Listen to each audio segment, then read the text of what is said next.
Don't invite Tjpw to quiz night. I am Chris with the Joshi Wrestling Recap for Tjpw May 5th, 2022, available on Wrestle Universe.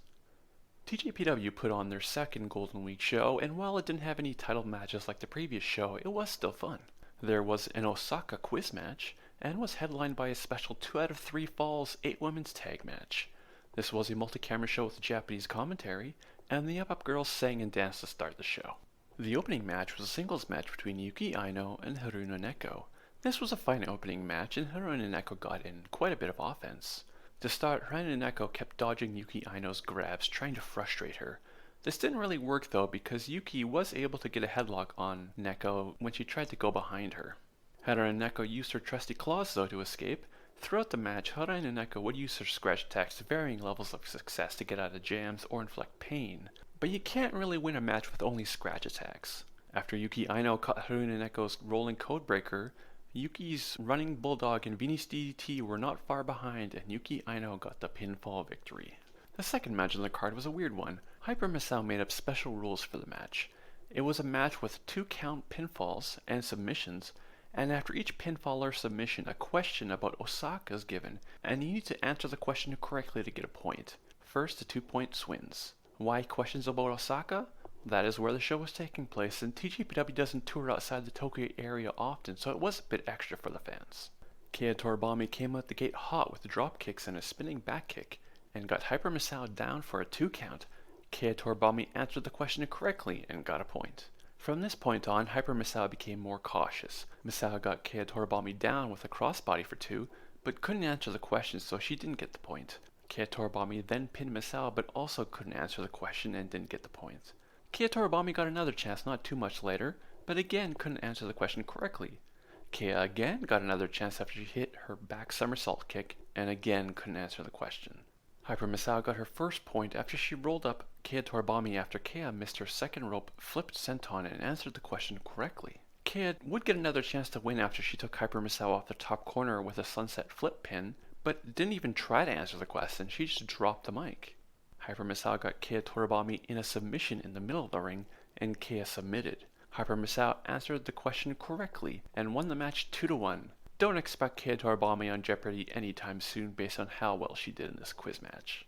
The next match was a singles match between Mahiro Kiru and Yuna Manase from Ganbare Pro. Mahiro Kiru and Yuna Manase have a small storyline since Grand Princess in March, when Yuna pinned Mahiro in a multi-women's match. I don't know for sure, but I think Yuna Manase is trying to make Mahiro Kiru more confident.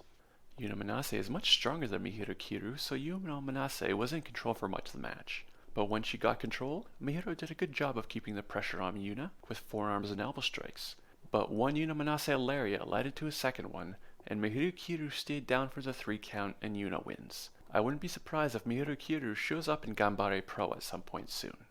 The fourth match on the card was a fun tag match between the teams of Palm Harajuku and Raku versus the team of Free Wi-Fi, which is Hikari Noa and Naokakuta. Free Wi-Fi were only a couple days removed from their unsuccessful challenge for the Princess Tag Championships and looked to get the victory. There were no corner patch shenanigans in this match, but both teams, while not heels, are mischievous. The match started with a bit of mischief when both teams went to attack the other while their back was turned before the bell, and realized they both had the same plan, so slowly backed away from each other. There was an early giant heart back elbow, and Oishimi expressed by Palm and Haraku, but Naokakuta was tagged in and put a stop to their run. A team made up of Palm Harajuku and Raku is funny not only because of the wrestlers in it, because also the fact that it is Raku who got the hot tag. And when tagged, Raku proceeds to dish out a bunch of overhead chops and drop kicks before a chop is blocked and the run is over. Like many Palm Harajuku matches, she, in her own way, gets control of the match with an assortment of shin-based offense and got Naokakuta in position for the Palm to Justice. Hikari Noa ran in and interrupted the most powerful move in Tjpw with a drop kick, which gave time to Naokakuta to get up. A backpack center by Nao on Palm wins the match via pinfall for Free Wi-Fi. The next match was a good Miyus versus Models tag battle. Miyu Yamashita with Miyu Watanabe versus Yuki Kamifuku and from DDT Saki Akai. The Miyu surprisingly don't tag that often. They tagged last week, but before that it had almost been 3 years since they were last on the same tag team. Meanwhile, this is the first time Yuki Kamifuku and Saki Akai had teamed together, which shocked me. The match started with Miyu Watanabe and Saki Akai in the ring together, and neither could get the advantage so tagged out to their partners. Yuki Kamifuku went against Miyu Yamashita went to her trusty eye poke based offense, and while it took a while, she did get through Miyu Yamashita's defense. The match became more conventional from this point. Both teams traded the advantage a few times, Miyu Watanabe using her strength, while the other three wrestlers in the match used kicks to great effect. A couple of nice spots are when Miyu Watanabe caught Saki Akai when she went for a high kick and giant swung her. And a bit later, Miyu Yamashita and Saki Akai just traded kicks for an extended period. The end of the match saw Miyu Watanabe in the ring against Yuki Kamifuku.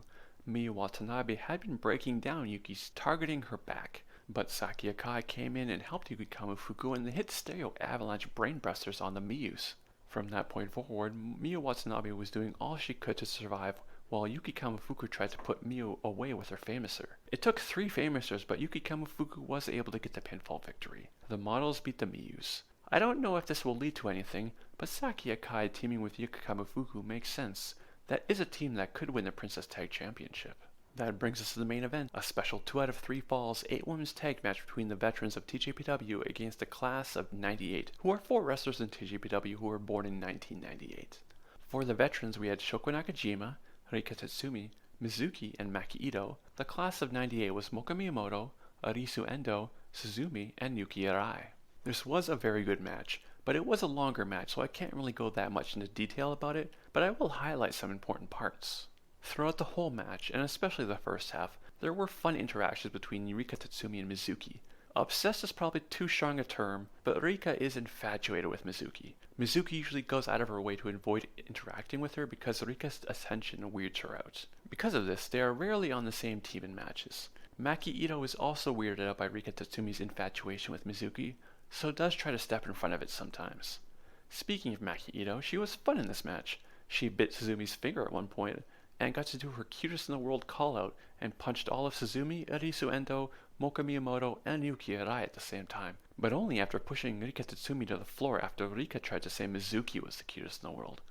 Even with some of her teammates avoiding her, Rika Tatsumi was able to get the first fall for her team after submitting Arisu Endo with a dragon sleeper hold after landing numerous hip attacks. Yuki Arai did very well in this match. I think the only time she looked out of her element was when the match made its way outside the ring, and there was brawling between the teams, and Yuki Arai didn't really know what she was supposed to do, so Rika Tatsumi just kinda sat on her. The back portion of the match saw Yuki Arai and Shoko Nakajima against each other. Yuki got Shoko in the sharpshooter for an extended period of time before Shoko Nakajima was able to escape. Then Yuki Arai went for the finally axe kick, but it missed, and the match ended not too much after that. A double arm DDT followed by a top corner diving senton got Shoko Nakajima the pinfall victory, and the Vets won 2-0. And that was the show. I enjoyed it, and I would recommend watching the final 2 matches and the quiz match if you were interested in a fun but odd match stipulation. The next TJPW show is on the 15th and will be a smaller show. No card has been announced yet. This has been the Joshi Wrestling Recap for TJPW May 5th, 2022. Thanks for listening.